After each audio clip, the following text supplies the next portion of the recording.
नमस्कार. स्वादिष्ट स्वयंपाक तसेच उत्कृष्ट गृहिणी होण्यासाठी खास टिप्स.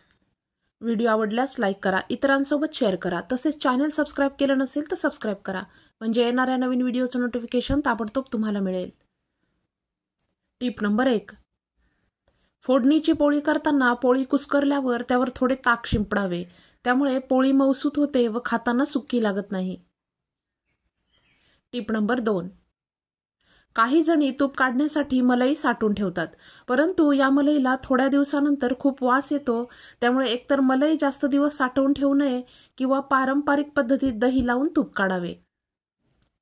Tip number 3. लसूण अंधारात ठेवल्यामुळे जास्त दिवस ताजा राहतो, सुकत नाही. Tip number 4. गाजराचा हलवा बनवताना बीटचा एक छोटा तुकडा सुद्धा त्यात किसून घालावा, त्यामुळे हलव्याला रंग फार छान येतो. Tip number 5.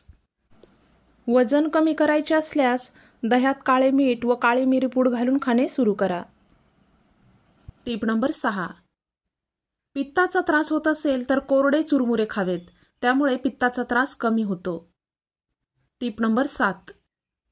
कोल्ड्रिंक पिल्यानंतर ताबडतोब चिंगम खाऊ नये, कारण दोन्ही मिळून पोटात विषद्रव्य तयार होते व त्यामुळे त्रास होऊ शकतो. Tip number 8. गर्भवती महिलांसाठी नाशपती म्हणजे पियर खाणे लाभदायक ठरते. यामध्ये असणाऱ्या विटॅमिन्समुळे मुलाला जन्म देताना जास्त त्रास होत नाही. Tip number 9. फ्रीजमध्ये गरम जेवण ठेवू नये, यामुळे फ्रीजचा कॉम्प्रेसर खराब होतो. Tip number 10. काळी मिरीचा आहारात समावेश केल्यामुळे आतड्यांचे आजार कमी होतात.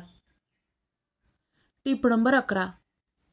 शहाळे फोडायचे असल्यास आधी नारळाची शेंडी काढून त्या जागी छिद्र पाडून पाणी काढून घ्यावे व नंतर ते शहाळे गॅसवर गरम करावे व त्यामुळे आतला भाग अलगद निघून येतो.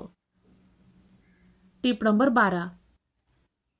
आंब्याचा रस कधीही ॲल्युमिनियमच्या भांड्यात ठेवू नये, कारण त्यामुळे आमरस लवकर काळा पडतो. Tip number 13. उभे राहून जेवल्यामुळे मन अशांत राहते, ज्याचा थेट परिणाम आपल्या मानसिक स्वास्थ्यावर पडतो. त्यामुळे नेहमीच बसून व शांततेत जेवावे. चमच्याऐवजी हाताचा वापर करावा. Tip number 14. फंगल इन्फेक्शन झाले असेल तर कोरफडीचा गर व खोबरेल तेल एकत्र करून प्रभावी जागेवर लावल्यास इन्फेक्शन बरे होते. Tip number 15. चहा किंवा कॉफी बनवताना साखर जास्त झाल्यास त्यात थोडे मीठ घालावे. मिठामुळे साखरेचे प्रमाण बॅलन्स होते. Tip number 16. गुळवेलीचा काढा करून पिल्याने शरीर डिटॉक्स होते, त्यामुळे कुठल्याही संसर्गजन्य आजारात गुळवेलीचा काढा करून पिल्यास फायदा होतो. Tip number 17. केकमध्ये अंडे फेटून मिक्स करायचे असल्यास अंडे 2 ते 3 तास आधीच बाहेर काढून ठेवा.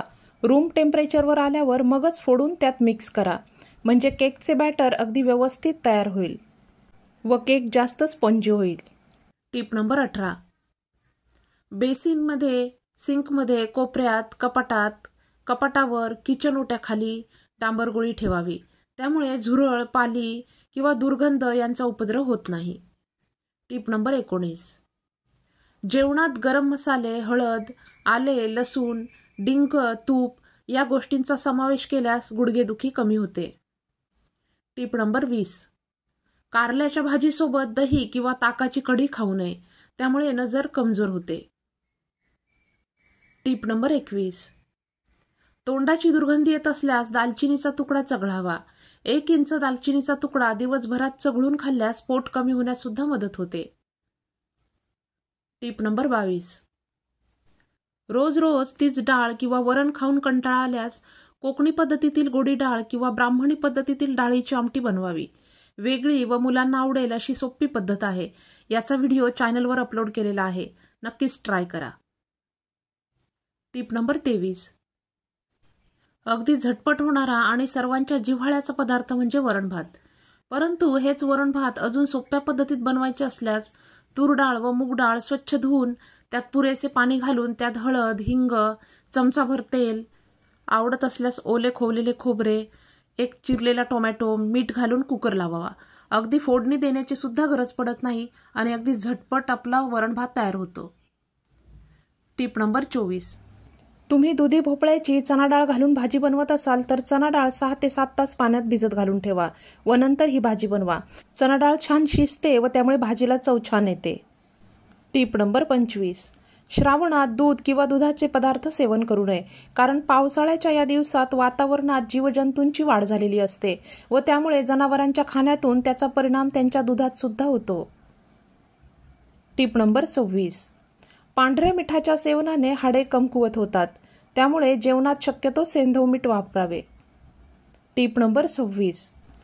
मोड आलेली कडधान्य जास्त दिवस ताजी ठेवण्यासाठी त्यात लिंबाचा रस घालून एकत्र करून फ्रीजमध्ये ठेवा. टीप नंबर 27. सकाळी उशिरा उठल्यामुळे मेंदूच्या नसा कमजोर होतात व दिवसभर शरीरात आळस निर्माण होतो, त्यामुळे सूर्योदयापूर्वी उठणे फायदेशीर ठरते.